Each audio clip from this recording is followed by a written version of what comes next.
Good morning guys. Ayan si ate, nakisabay lang, wala daw sa pumasahe guys.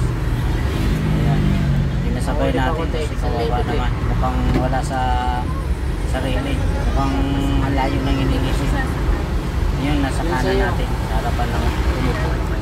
Isa na lang. Sumabay siya, bumaba ng lungos. Akala ko nga yung tanongin ko, te, bayad mo, te. Sabi niya, makisabay na lang, makisabay daw siya. Wala tayong magagawa walang pamasahe. Sabi ko sige. Ayan guys, yung banda sa kanan, yung sumilip sa camera, nakisabay lang po yan guys, galing ng Baclaran papuntang Lungos.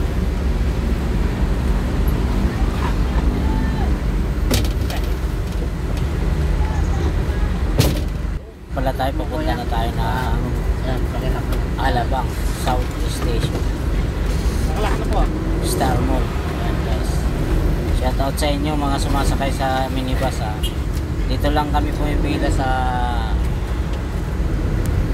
Baclaran, ay simbahan, at sa Alabang naman South Station.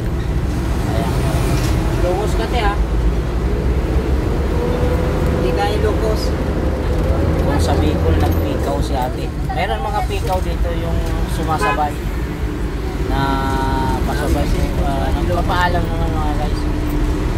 Mahalaga yung nagpapaalam kung walang pamasahe. Ako din ganun din ako nung dati sa bus sa Bicol, nagpapaalam lang ako pag naubusan ng pamasahe.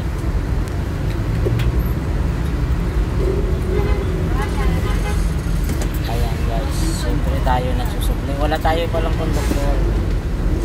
Ayan, wala tayong konduktor, tayo lang ang nagsusubli.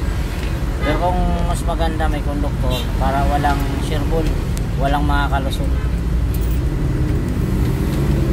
Saklay guys,